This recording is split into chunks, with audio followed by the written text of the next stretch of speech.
del copyright de los libros. Esto nosotros los tenemos escaneados y algunos lo bajamos de internet.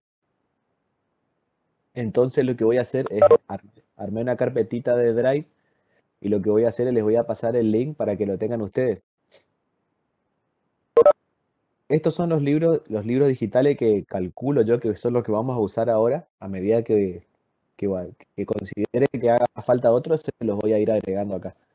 Y la profe Manuela quedó en recopilarles el material físico, ¿sí? Para que lo saquen fotocopia. Les comento entonces qué les puse acá.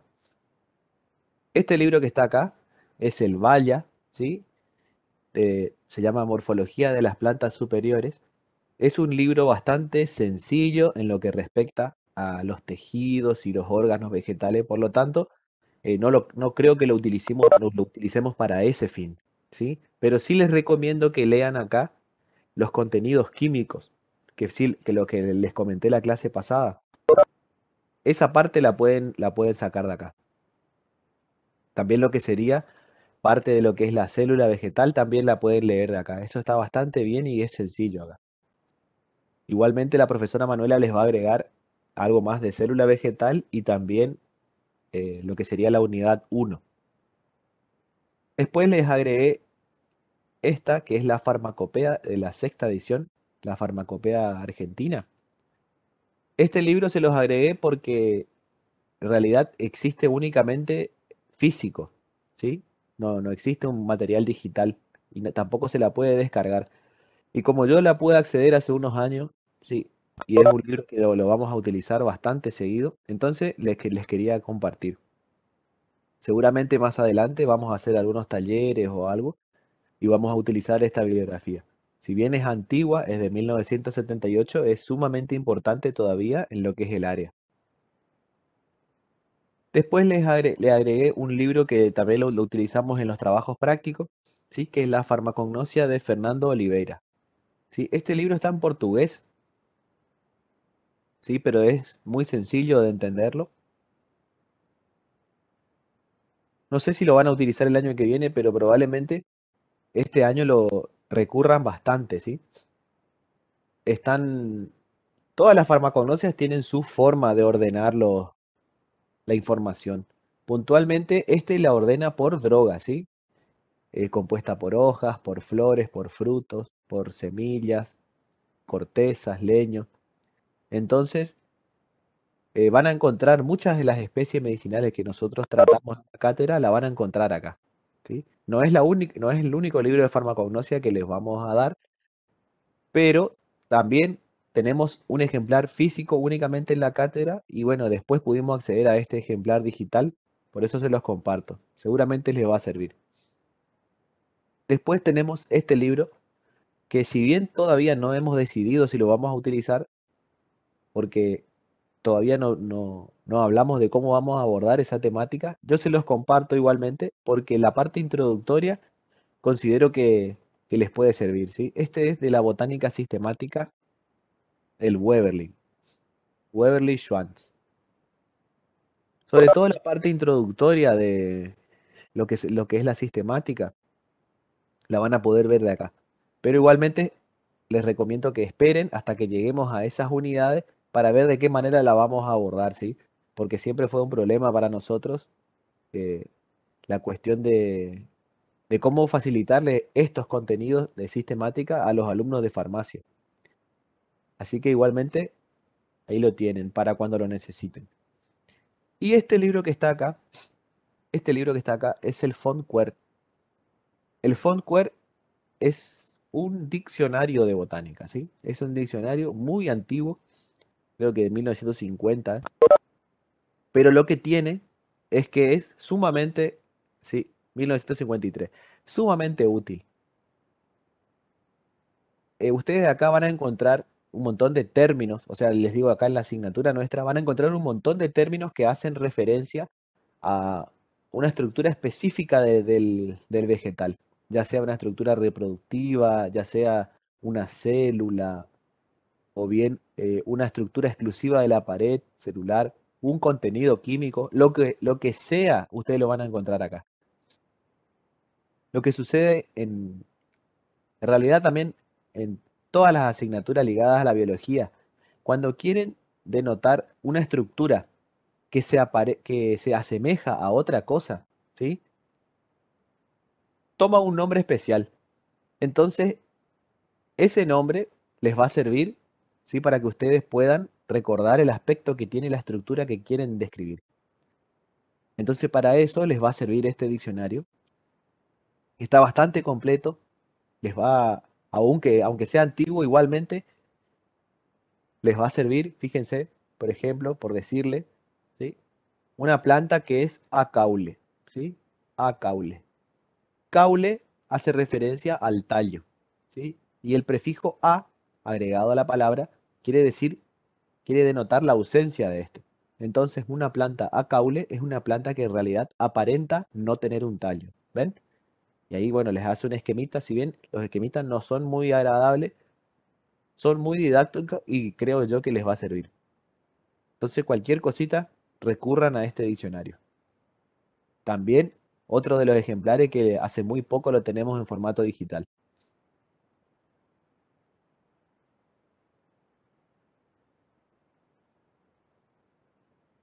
Bueno, si les parece, comenzamos con la clase.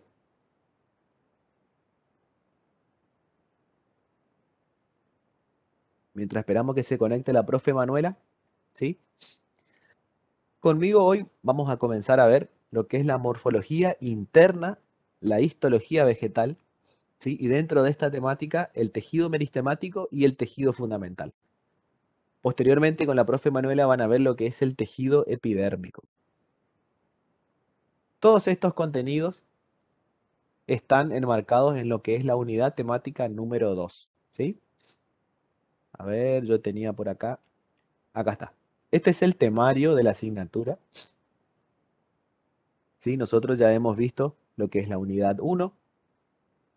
Algunos conceptos les adelanté de la unidad 3, ¿sí? Y hoy vamos a comenzar a trabajar con lo que es la unidad número 2. Entonces tenemos la morfología interna, ¿sí? La morfología interna se antecede a lo que es la morfología externa, que es la morfología que vamos a continuar trabajando a lo largo de toda la asignatura, ¿sí? Histología vegetal, ¿sí? Es decir, nosotros vamos a ver puntualmente tejidos, ¿sí? Tejidos. En lo que respecta a los tejidos, vamos a ver la clasificación según su origen, ¿sí? Su ubicación topográfica y su función. Caracterización de los mismos. Dentro de los tejidos, vamos a ver el tejido embrionario, ¿sí? Es decir, el tejido meristemático. Dentro de los tejidos adultos, el tejido de protección, la epidermis y sus especializaciones, el suber o felema. También el tejido fundamental, el parénquima, los tejidos de sostén, que son el colénquima y el esclerénquima, sus diferentes tipos celulares. Los tejidos de conducción, vamos a verlo, supongo yo, la clase que viene, el xilema y el floema.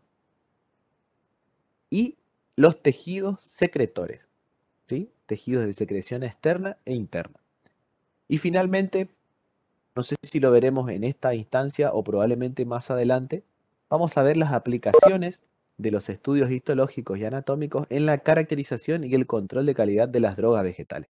Si tienen alguna consulta o algo, me dicen nomás y paramos, no hay problema. Vamos a comenzar a ver un poco de qué trata la histología vegetal. Esta parte nosotros nos vamos a relacionar bastante con lo que van a ver ustedes en los trabajos prácticos.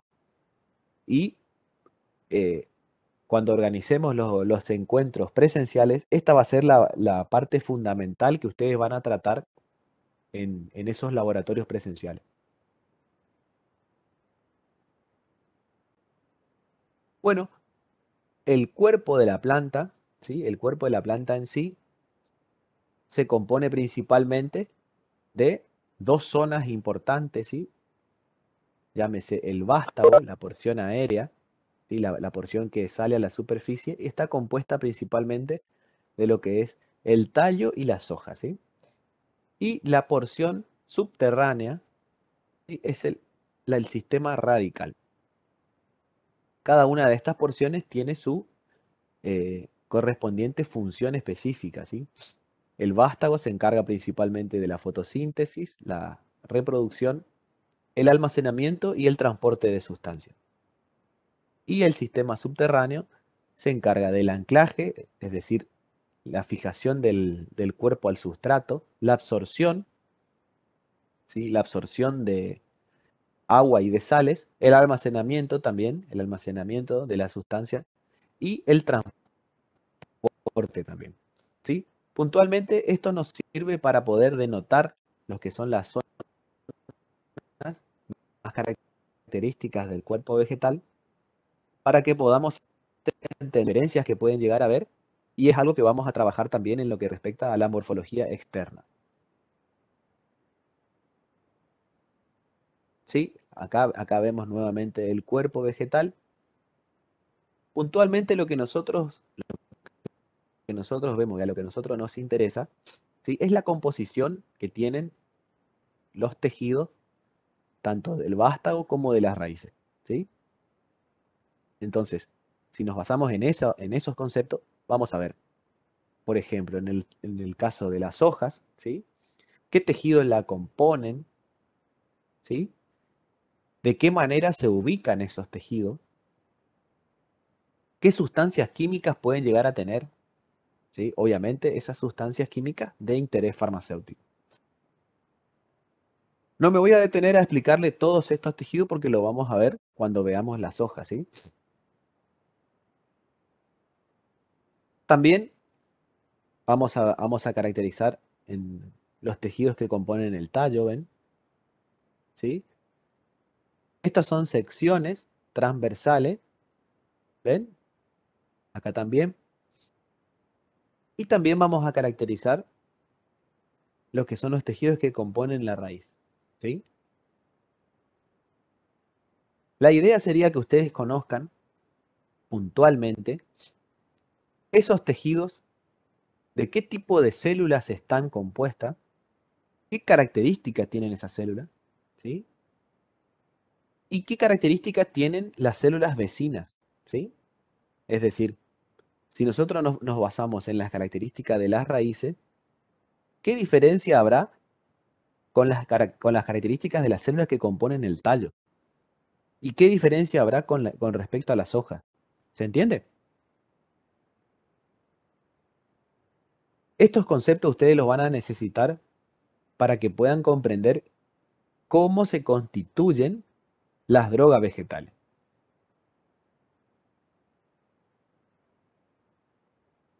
Fíjense, nosotros estuvimos viendo la clase anterior, ¿sí? Puntualmente lo que respecta a la célula vegetal, ¿sí? Ya la caracterizaron, saben cómo está compuesta su pared, ¿sí?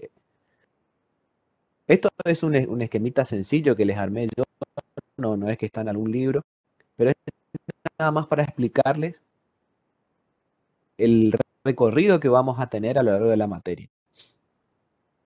Fíjense, nosotros comenzamos trabajando en célula vegetal, ¿sí? Vegetal tiene un contenido, llámese en este caso, un contenido de interés, ¿sí? Ese contenido de interés puede estar dentro de la célula, puede estar por fuera de la célula, eso va a depender de qué tipo de tejido conforme esta célula, ¿sí?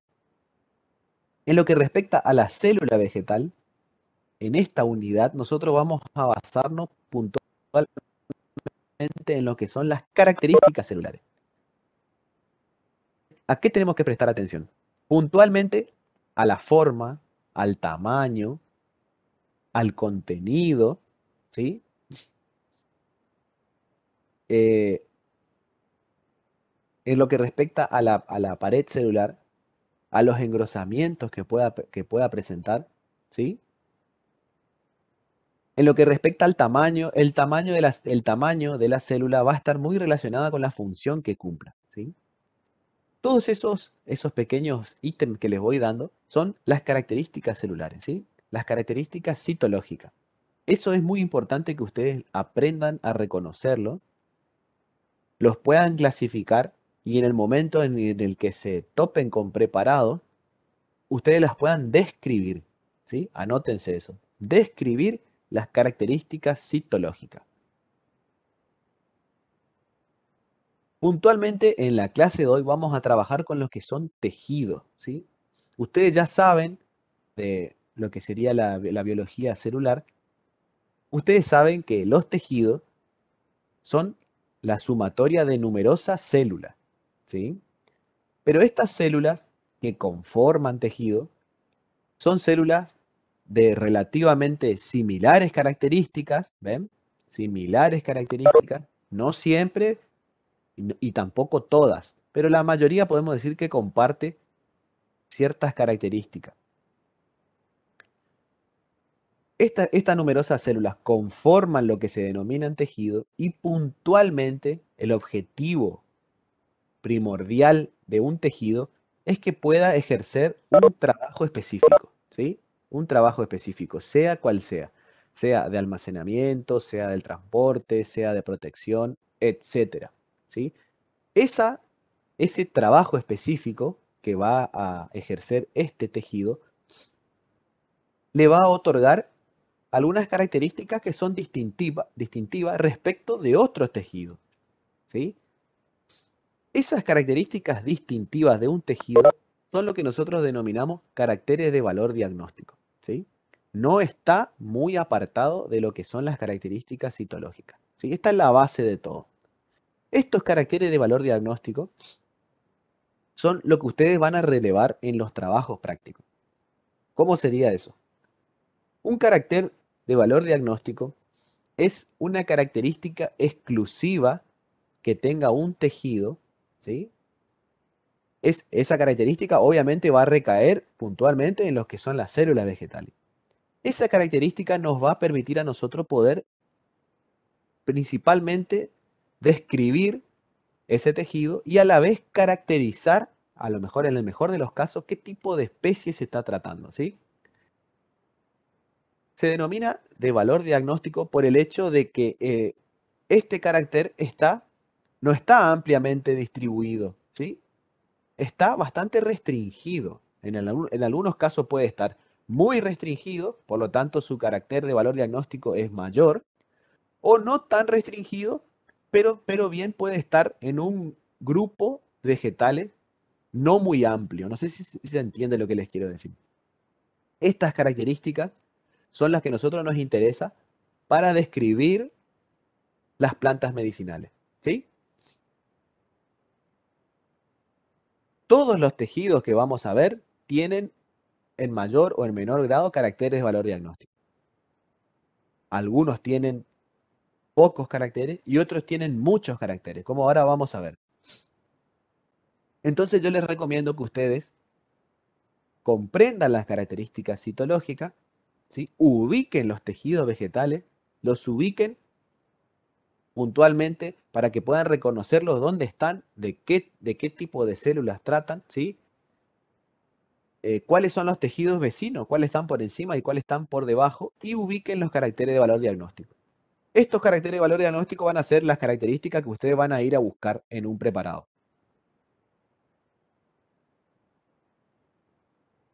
Bueno, a medida que vayamos avanzando, los tejidos van a conformar órganos, ¿sí? Puntualmente los órganos, ¿sí? Son tallos, raíces, hojas, cortezas, etc. Estos órganos están conformados por varios tejidos, ¿sí? Varios tejidos.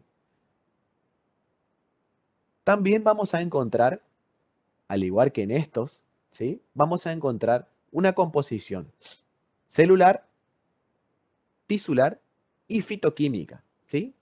Acá ya vamos a ver en los órganos, es decir, cuando trabajemos la morfología externa, ¿sí? Acá me faltó ponerle que esto sería la morfología interna y esto es la morfología externa, ¿sí?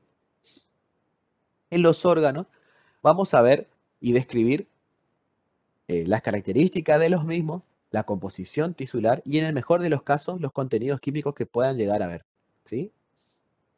Esto se los describo nada más a modo preliminar, porque esto lo van a trabajar mejor ustedes en farmacognosia, ¿sí? En la materia que sigue para el año que viene. Pero puntualmente el interés de lo que sería la actividad farmacéutica que puedan llegar a tener esta planta está basada en estos conceptos químicos, ¿sí? Y finalmente vamos a poder describir mediante todos estos conceptos la conformación de lo que serían las plantas medicinales, ¿sí? Esto es más o menos un ordenamiento para que ustedes tengan una idea hacia dónde estamos yendo y el recorrido que pueden realizar ustedes en base a todos estos conceptos.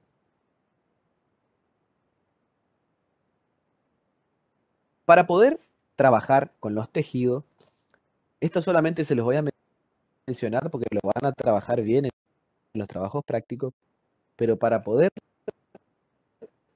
conocer estos tejidos y trabajar con ellos y obtenerlos, ¿sí? Ustedes van a tener que realizar diversas técnicas de histología vegetal. La parte práctica, puntualmente, la mayor parte práctica de lo que respecta a nuestra materia, se basa principalmente en estas técnicas histológicas, ¿sí? Ustedes lo van a trabajar con los profes y el otro día estuve en la clase y más o menos escuché lo que les estuvieron diciendo. Estuvo muy bien armada la clase de ellos, así que espero que les pueda realizar un buen aporte. Puntualmente lo que nosotros hacemos en la carta práctica, ¿sí? Son la obtención de tejidos vegetales, ¿sí? Volvemos un poquito para atrás. Nosotros, maneras de obtener esos tejidos, ¿sí? Realizando cortes, ¿sí? La mayoría de los cortes que hacemos en la cátedra son cortes a mano alzada, y ahora después le voy a comentar. Después también tenemos obtenciones de la epidermis, ¿sí? Ahora eso es lo que le va a contar la profe Manuela. Esos tipos de cortes pueden tener eh, diferentes planos, ¿sí? Ya sea cortes transversales de los órganos, cortes tangenciales, ¿sí? Cortes longitudinales que pueden ser tangenciales o radiales. Todos estos cortes nosotros los realizamos con Gillette, ¿sí? Ahí en el laboratorio, y vamos seccionando los órganos, tratando de obtener cortes muy delgados, ¿sí? Que posteriormente pasamos por diversas etapas de coloración hasta que podamos observarlos al microscopio, ¿sí? ¿Ven? Esto sería lo que nosotros buscamos obtener.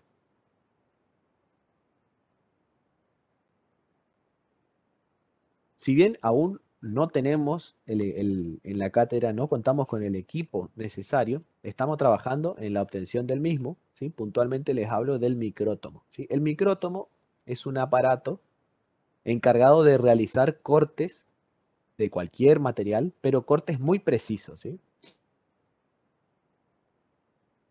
Puntualmente lo que se hace es la muestra de tejido, digamos, obtenida, ¿sí? Se pasa por un proceso de fijación en el cual se detiene, digamos, la actividad celular, ¿sí? Se detiene el metabolismo celular, de tal manera de que únicamente permanezca la arquitectura anatómica del mismo, ¿sí? Pero no tenga más funcionalidad vital. Entonces, ese tejido, una vez que está fijado, se procede a colocarlo en lo que sería un baño de parafina, ¿sí? Ese baño de parafina, que es la cera de la vela, ¿sí? Que ustedes la conocen. La cera lo que hace es revestir ese tejido y otorgarle una rigidez para que se formen lo que conocemos como tacos de parafina y posteriormente, si bien hay diversas formas de poder cortarlo, eh, ese taco de parafina pasará por este micrótomo. Algún momento, cuando podamos obtener este aparato, vamos a realizar los trabajos prácticos en base al micrótomo.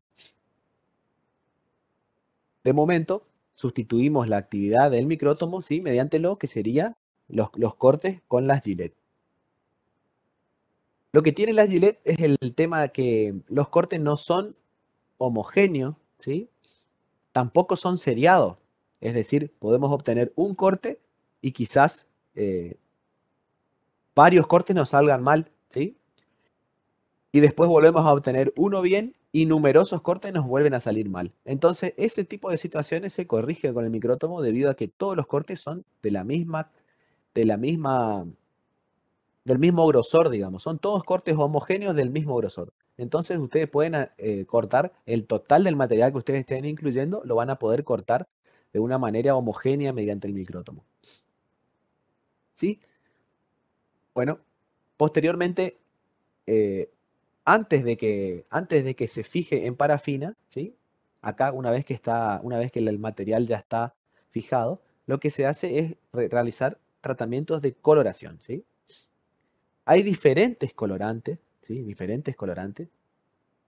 Algunos de ellos pueden utilizarse solos, o incluso hay coloraciones combinadas que son un tanto más complejas, pero que finalmente terminan resultando en un muy buen trabajo de micrografía.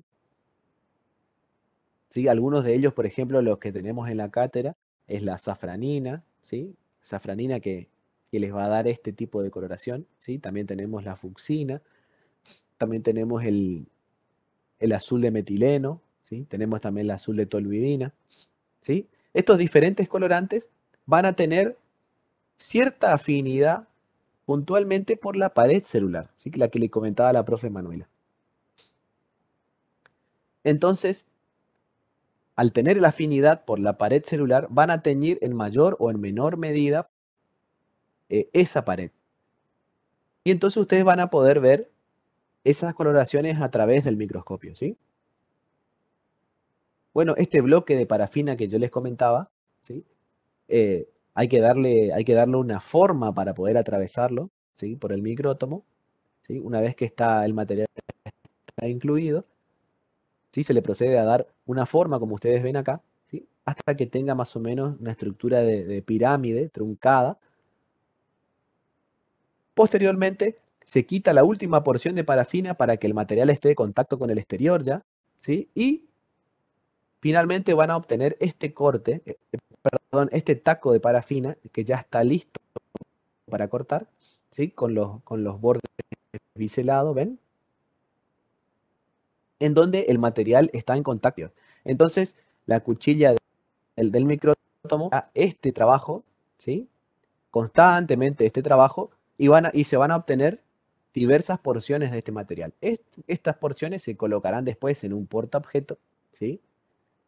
Esto se debe calentar y fijar ese material, digamos, de alguna manera adherirlo a ese portaobjeto. Después se coloca el cubreobjeto y posteriormente pasaría recién a la observación. Esto les comento nada más a modo teórico porque no lo van a hacer en los trabajos prácticos. Pero bueno, nuestro objetivo en la cátedra es pronto poder realizar los trabajos prácticos en base a esta metodología. Fíjense, acá pueden observar, estos son eh, cortes, ¿sí? Secciones transversales de tallos realizados mediante una monocoloración, ¿sí? Acá está coloreado únicamente con safranina, ¿sí? Los tejidos vegetales ya tienen una coloración natural, ya tienen una coloración natural. Entonces, esa coloración natural es necesaria eliminarla para que el vegetal pueda adherir, digamos, a su estructura la coloración que nosotros queremos agregarle. Esa decoloración, ¿sí? Una vez realizado el corte, se realiza un vaciado mediante hipoclorito de sodio, que es la lavandina, ¿sí? Nosotros preparamos soluciones de lavandina y dejamos actuar la lavandina en los cortes hasta que el material queda traslúcido, ¿sí? Una vez que el material está traslúcido, ahí recién lo colocamos a reaccionar con los colorantes que nosotros tengamos, ¿sí? Fíjense cómo, digamos, cómo la safranina, ¿sí? Se va adheriendo a las paredes vegetales, a las paredes celulares, entonces ustedes van viendo el contraste que va tomando, ¿sí? Estos preparados que vemos acá están tratados en coloración diferencial, ¿sí? El tratamiento que realizamos en la cátedra es el tratamiento de la safranina fast green, ¿sí? Es decir, la safranina sumado a...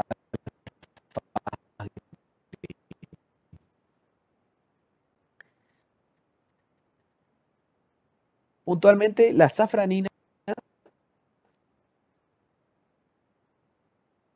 es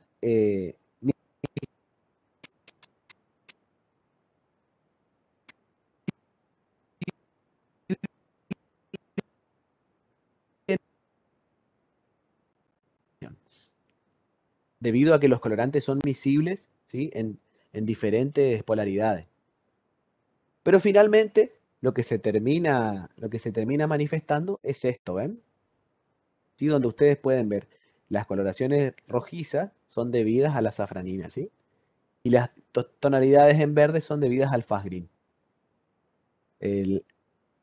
La calidad, digamos, la calidad micrográfica del corte resulta ser muy superior cuando se utilizan combinaciones de colorantes. Si bien la técnica resulta siendo mucho más laboriosa, eh, vale la pena, vale la pena en realidad realizar este tipo de trabajo.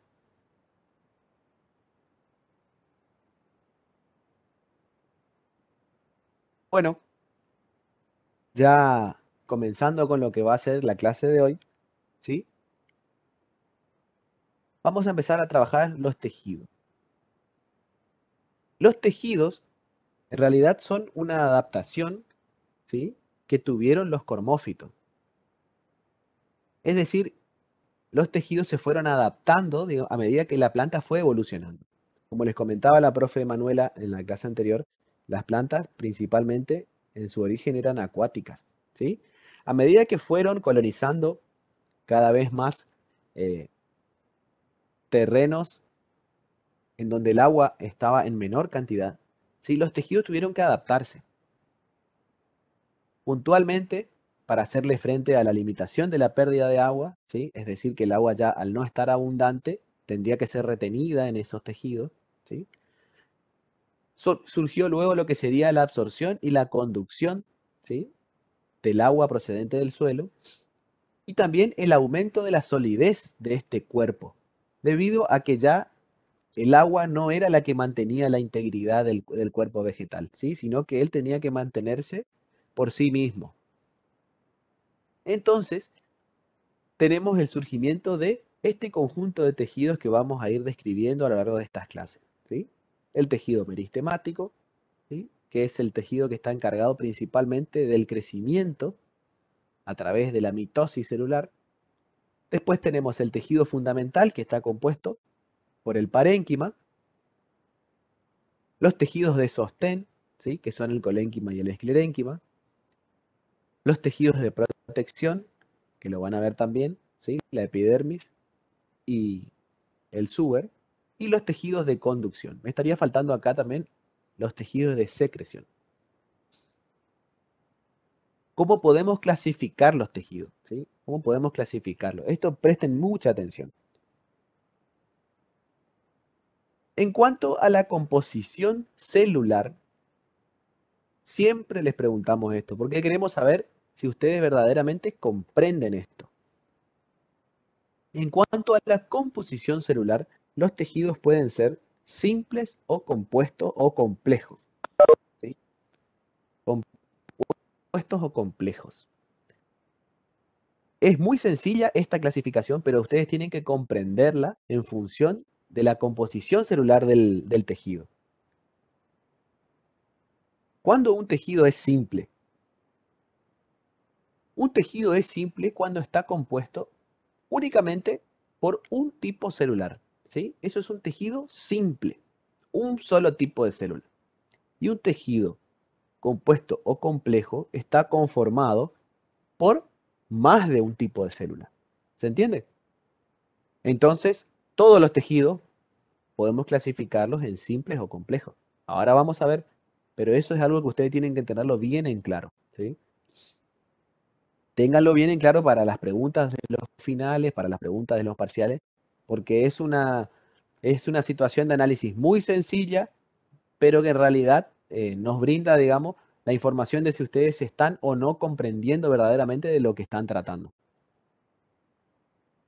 En función de su ontogenia, ¿sí? Los tejidos pueden ser embrionales o meristemáticos, o bien definitivos y adultos, ¿sí?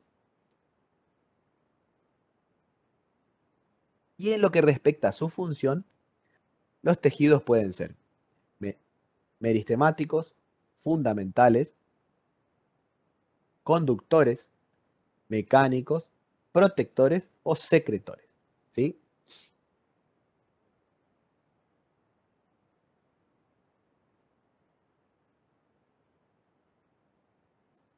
En cuanto a la clasificación de los tejidos, como recién les había dicho, ¿sí? Podemos ver los tejidos embrionales, adultos y estructuras secretoras o tejidos secretores, ¿sí? Vamos a ver cada uno de estos casos, ¿sí?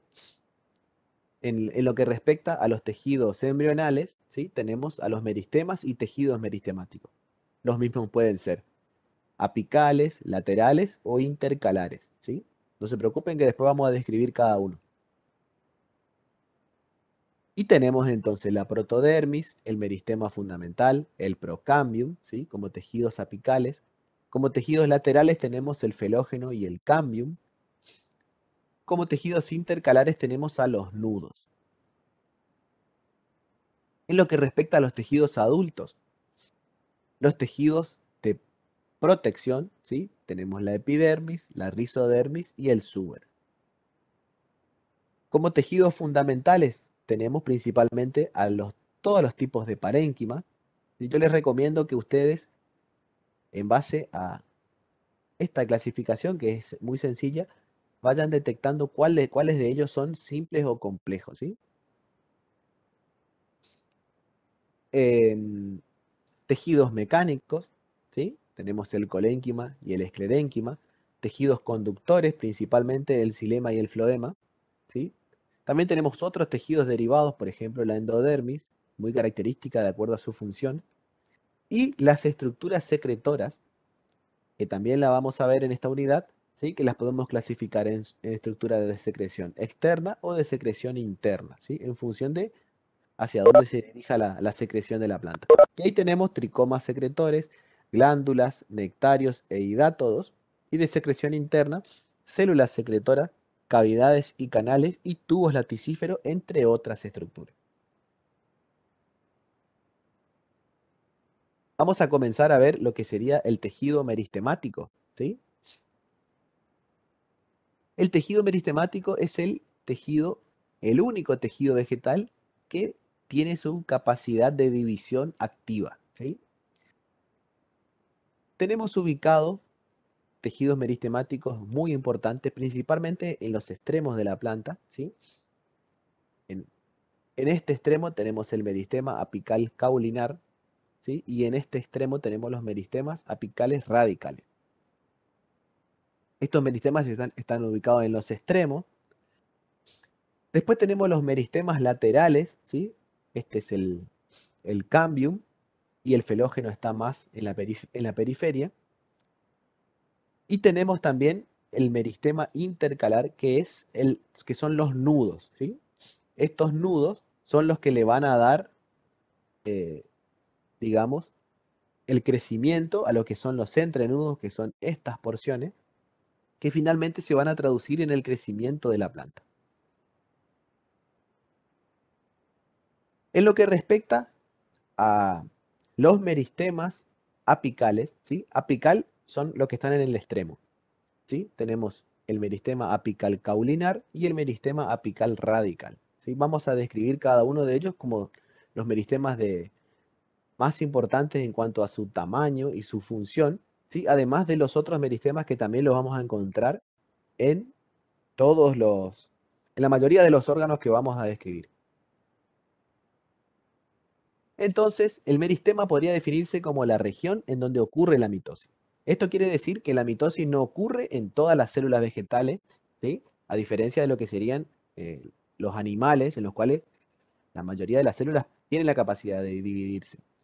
En lo que respecta a los vegetales, no, esta función está determinada únicamente por el tejido meristemático, que es el tipo de división en el cual ustedes ya conocen, en el cual una célula madre da como resultado dos células hijas, pero con las mismas características y el mismo número cromosómico que la célula original. Histológicamente, este tejido está constituido por células de paredes primarias delgadas. Esto son las características citológicas, ¿sí? Paredes primarias delgadas ya saben ya lo que trata la pared primaria, es decir, únicamente de paredes de celulosa. El citoplasma es denso y el núcleo es grande. Esto está relacionado justamente con la función que cumple, ¿sí? Es una función de división. Y no presenta plastidios desarrollados, ¿sí? Es porque la fotosíntesis no se realiza puntualmente en este tipo de células. Están presentes en los extremos de las raíces y los tallos, ¿sí? Puntualmente conocidos como meristemas apicales, y son los responsables del crecimiento primario de la planta, ¿sí? Ahora vamos a ver de qué trata eso. Además, también tenemos conformando este tejido meristemático a los meristemas laterales o meristemas secundarios, ¿sí? Que aparecen posteriormente de la actividad de estos meristemas cuando la planta ha completado su crecimiento primario en longitud y desarrollará posteriormente el crecimiento secundario, que es el crecimiento en grosor, ¿sí? Estos meristemas son el cambio y el fenógeno, ¿sí? Son los meristemas secundarios más importantes y se localizan en forma cilíndrica, ¿sí? Es decir, en forma cilíndrica a lo largo de toda la planta, ¿sí? Y no en los extremos como estos meristemas.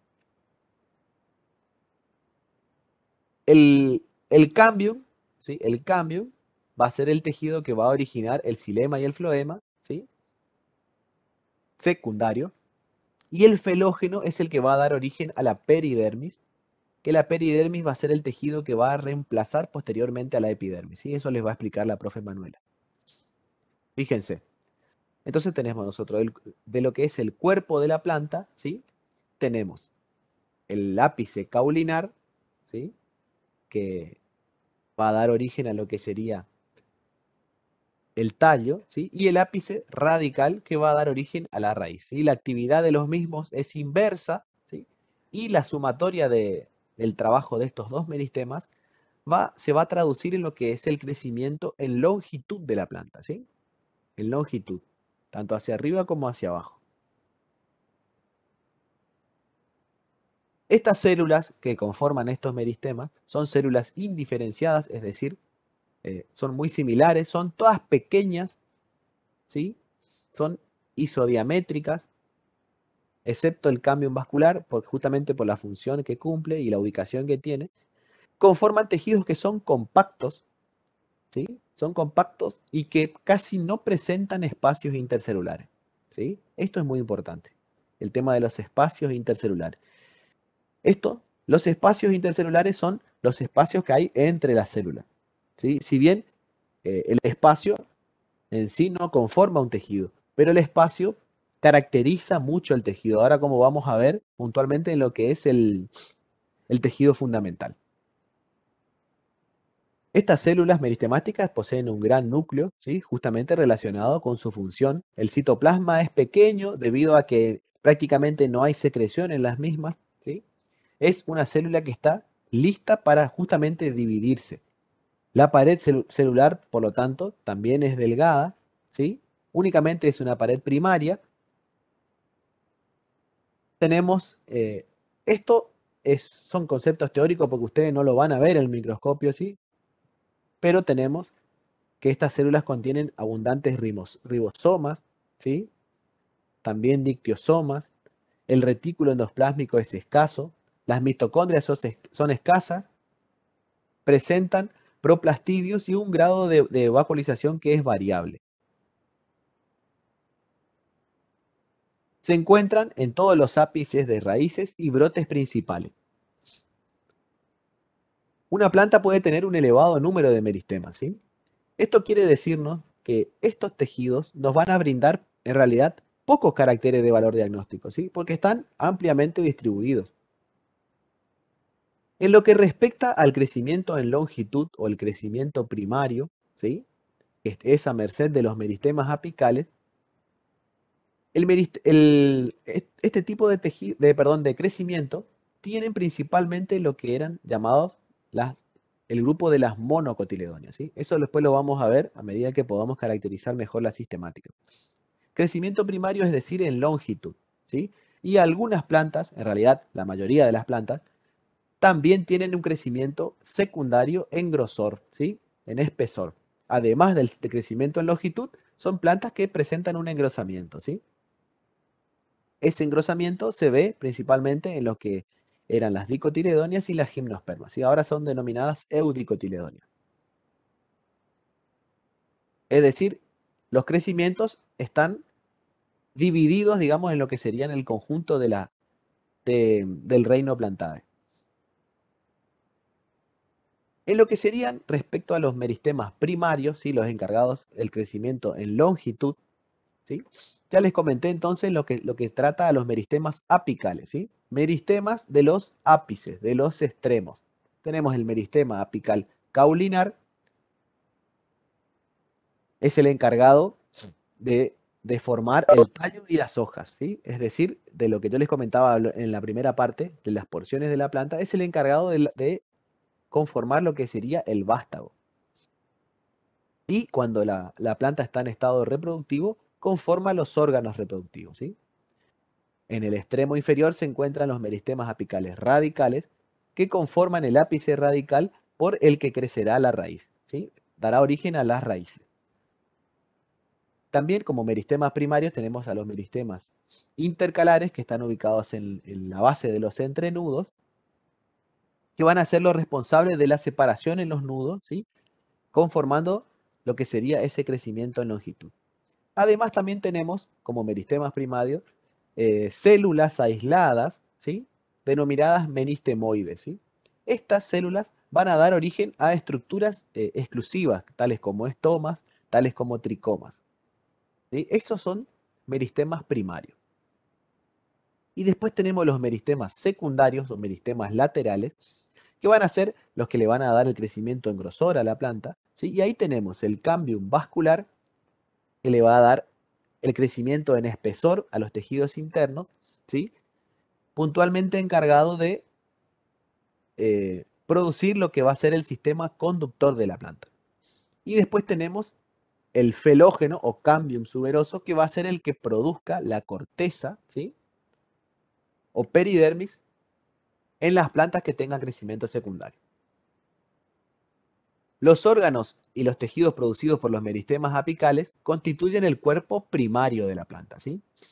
Y los producidos por los meristemas laterales constituyen el cuerpo secundario de la planta.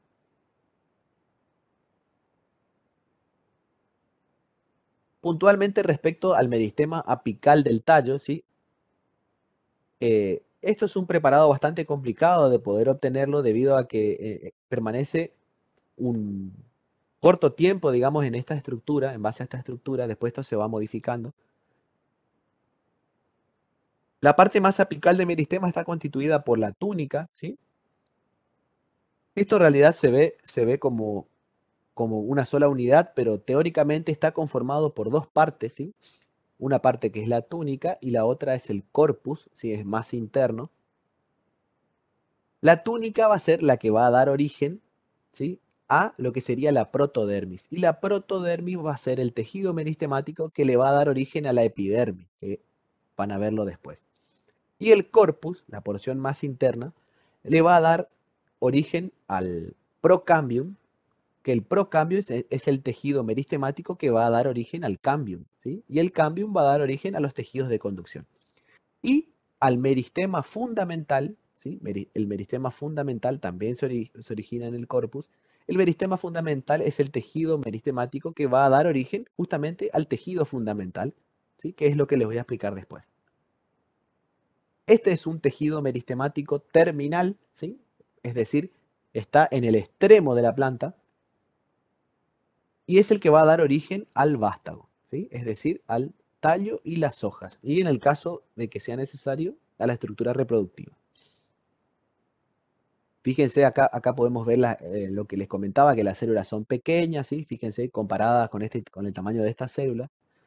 Son células pequeñas de un núcleo bastante denso, ¿sí? Bastante complicado de poder obtener esto en el laboratorio. Bueno, acá podemos ver algunos meristemoides, ¿sí? Estas son las células que van a dar origen después a los estomas, a los tricomas.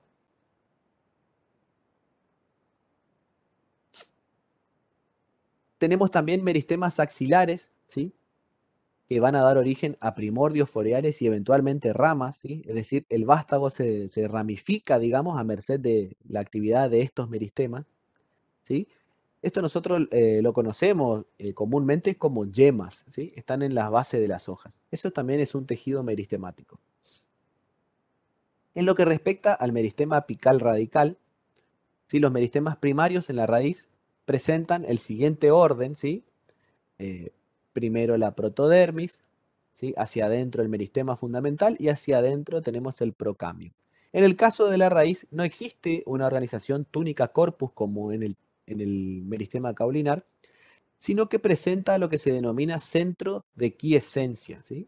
Esto también es un concepto teórico en el cual explica de qué manera trabaja este meristema dando origen a lo que es la raíz. Y además tenemos en este meristema un tejido muy importante y característico de esta zona, que es la cofia o caliptra, ¿sí? Fíjense, eh, el meristema radical, acá lo ubicamos, digamos, de manera inversa a lo que sería el meristema caulinar, justamente para que ustedes tengan una idea, digamos, hacia dónde está orientado, ¿sí? Este tejido que vemos acá, ¿sí? Este tejido que vemos acá es la cofia o caliptra, ¿sí? Que estas son células de paredes engrosadas, ¿sí? Que están ubicadas en el extremo a medida de protección de lo que sería el meristema radical, ¿ven? En este caso, a diferencia del meristema caulinar, que era un meristema terminal, el meristema radical es un meristema subterminal, ¿sí? Porque no está ubicado en el extremo, ¿sí? Sino que está antecediendo a lo que sería la caliptra.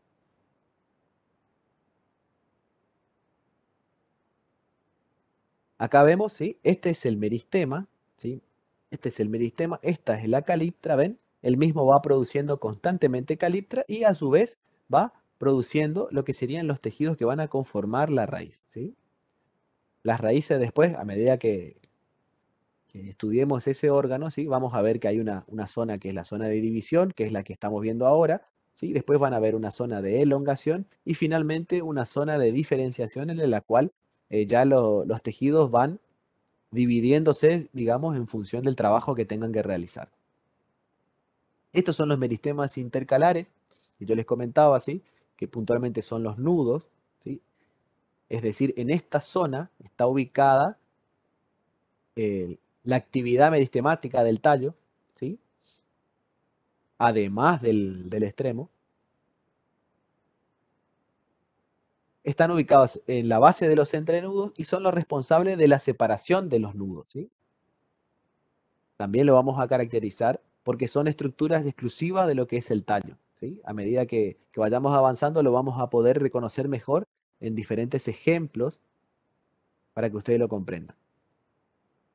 Bueno, esto era lo que les comenté también, el tema de los meristemoides, ¿sí? Son estas células, ¿sí? Que son aisladas, no es un tejido, es una única célula que tiene la capacidad de dividirse, pero para conformar una estructura específica, ¿sí? Ya sean tricomas o estomas. Estos meristemoides están ubicados puntualmente en la epidermis y le van a dar origen a esas estructuras que son especializaciones del tejido, ¿sí? Que ahora los va a explicar bien la profe Manuela y que revisten una gran importancia para nosotros. En lo que respecta a los meristemas laterales o secundarios, se disponen paralelamente a los lados del tallo, es decir, no están en los extremos, ¿sí?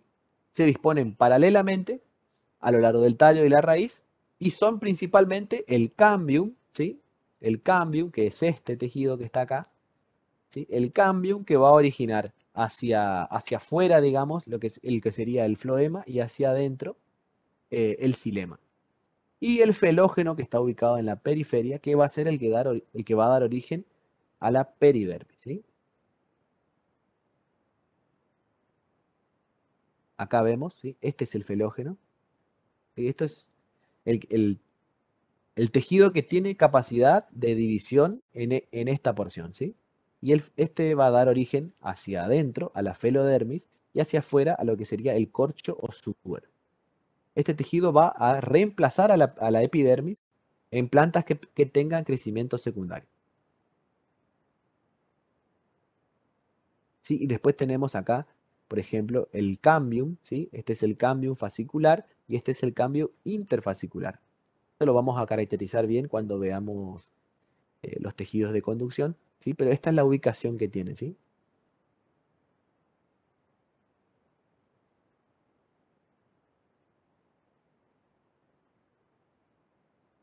Bueno, además de los tejidos que estamos viendo ahora, tenemos puntualmente tres tipos de tejidos importantes, ¿sí? El tejido epidérmico, que lo van a ver después, y el tejido fundamental, que comprende la parte principal del cuerpo de la planta. Las células que conforman este tejido son eh, las células parenquimáticas, colenquimáticas y esclerenquimáticas, ¿sí? Estas son derivadas del tejido fundamental.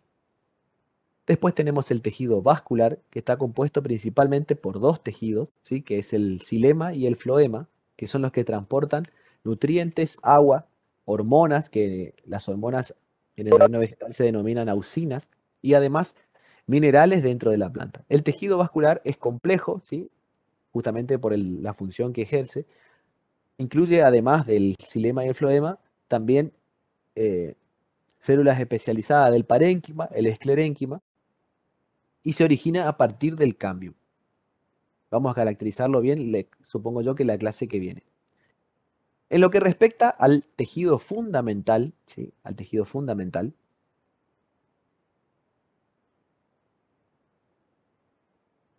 el tejido fundamental, como les decía, está compuesto principalmente por el parénquima.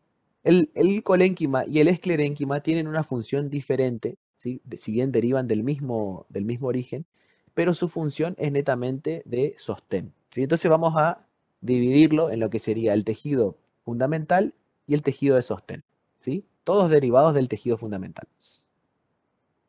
El parénquima, ¿sí? Es un tejido simple, es decir, no presenta más de un tipo de células, todas son la misma, de poca especialización, conformado por células vivas que en la madurez pueden conservar su capacidad de dividirse, ¿sí?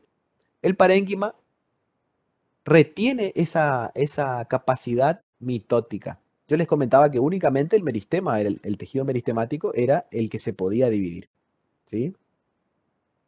Eso es cierto, eso es así. Solamente el tejido meristemático resguarda esa capacidad. Pero el parénquima tiene esa capacidad dormida, podríamos decirlo, ¿sí? Es decir, que a medida que suceda algo en la vida de la planta en la cual sea necesario de que otro tejido tome la capacidad meristemática, el primero en revivirla va a ser el parénquima, ¿sí? Entonces, la planta puede por ahí recuperar alguna porción que haya perdido o sanar alguna herida, digamos, a merced de que el parénquima retome esa capacidad mitótica, conformando lo que sería un nuevo meristema, ¿sí?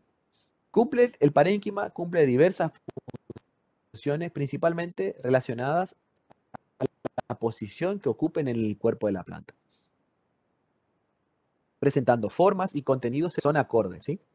Principalmente son células isodiamétricas, ¿sí? De, de paredes primarias. Estas paredes primarias generalmente son delgadas, ¿sí? Es decir, únicamente compuestas por celulosas. Están ampliamente distribuidos, es decir, vamos a encontrarlo en la de ser eh, pocas, pocos criterios caracteres de valor diagnóstico, ¿sí? Es importante que lo conozcamos porque lo vamos a ver ampliamente distribuido. Se encuentran como relleno en la corteza, en la médula de los tallos, en las raíces, en las hojas, en las flores, en los cotiledones, en la pulpa de los frutos, etcétera, ¿sí? Es decir, lo vamos a encontrar en la mayoría de los órganos que analicemos. Bueno, como les comentaba, esta capacidad de que pueda mantener, digamos, activa todavía la mitosis es una de las técnicas que nos permite regenerar plantas por medio del cultivo in vitro, ¿sí? Por medio de la extracción de este tipo de tejido podemos regenerar la planta en el laboratorio. En cuanto a sus características, ¿sí? Su forma es muy variada, ¿sí? Es muy variada porque en función de la porción, digamos, que ocupe, ¿sí?